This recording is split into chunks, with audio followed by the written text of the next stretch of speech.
এখন অবস্থান করছি সাতক্ষীরার শ্যামনগর উপজেলার চিংড়াখালী এলাকায়, যেটি হলো মাদার নদীর তীরে অবস্থিত। এই চিংড়াখালীটি আমার এই ডাইনের পশ্চিম সাইডে আছে মাদার নদী। এই মাদার নদীর তীরে অবস্থিত এই চিংড়াখালী গ্রাম।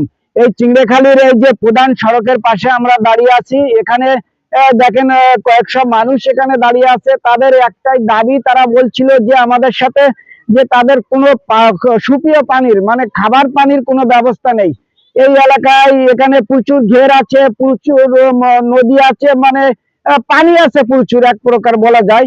এই পাশে যে হলো নদী আছে, নদীতে জোয়ার ভাটা হয়, প্রচুর পানি, কিন্তু পানি লবণ পানি, যেটি আসলে খাওয়ার উপযোগী না, রান্না করার উপযোগী না। যে কারণে এখানকার মানুষ কিন্তু সবচেয়ে বড় সমস্যা তাদের, তাদের কিন্তু বড় সমস্যা হলো পানির সমস্যা, তাদের খাবার পানির সমস্যা। এই দেখেন দূর থেকে এই যে কাকি পানি নিয়ে আসতে যাচ্ছে, অনেক দূরে। কত দূর যাচ্ছেন পানি নিয়ে আসতে? 1.5 কিলোমিটার দূরে কিন্তু সে পানি নিতে যাচ্ছে। এখান থেকে হলো এত দূরে তাদের যেতে হয়, যা অনেক সময় লেগে যায়। যাই হোক, এইসব বিষয় নিয়ে আমরা এখন কথা বলবো এখানের স্থানীয় দুই একজন মানুষের সাথে। আমরা কি কি সমস্যা বলেন আপনি? এখানে কি সমস্যা প্রধান? প্রচুর পানির সমস্যা। পানির সমস্যা, নোনা পানি চারিদিকে, আমাদের পানি কিনে খেতে হয়, শ্যামনগর থেকে পানি আনতে হয়। পানি কিনে খেতে হয়? হ্যাঁ। আর কত দূর থেকে নিয়ে আসতে হয় পানি? 1.5 কিলোমিটার হেঁটে যেতে হয়, তবু পাওয়া যায় না, লাইন দিয়ে দাঁড়াতে হয়। লাইন দিয়ে দাঁড়াতে হয়? হ্যাঁ, অনেক সমস্যা, পানির সমস্যা খালি। হ্যাঁ, উনি বলতেছিলেন যে আসলে অনেক দূরে যেতে হয় পানি নিয়ে আসতে, এবং পানি নিয়ে আসার সময় কিন্তু অনেক বড় লাইনে দাঁড়াতে হয়, কিন্তু সময় নষ্ট হয় তাদের অনেক। এবং তাদের কিন্তু শ্যামনগর থেকে পানি, খাবার পানি কিনে নিয়ে আসতে হয়। চাচা বলেন কি কি সমস্যা আপনাদের?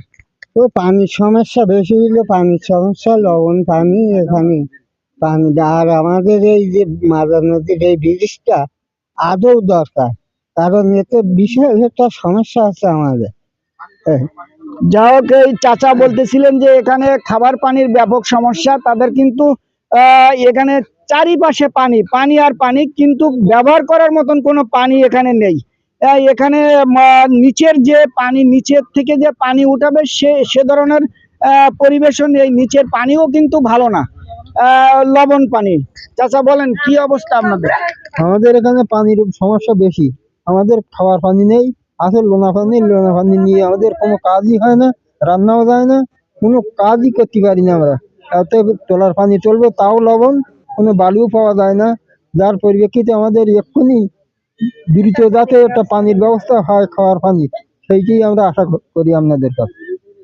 ধন্যবাদ আপনাকে। হ্যাঁ, আপনি কি বললে? টিউবওয়েল বসাইছেন? তা পানি টিউবওয়েল বসাইছি, পানি নোনা, খাওয়া যায় না, গোসলও করা যায় না, রান্নাও যায় না, ছাগল গরু পোষা যায় না, সমস্যা, বিশাল সমস্যা। পানির সমস্যা। এখানের মানুষ কিন্তু নিচে টিউবওয়েল পুঁতে কিন্তু চেষ্টা করেছে, তাদের হলো ভালো পানি পাওয়ার জন্য, সুপেয় পানি পাওয়ার জন্য, কিন্তু খাবার পানি পাওয়ার জন্য চেষ্টা করেছে, কিন্তু সেটিও ব্যর্থ হয়েছে। আসলে এখানে এত লবণ পানি, যে নিচের পানিও তারা উঠিয়ে যে খাবে সেটুকু সে ব্যবস্থাটুকু করতে পারছে না তারা।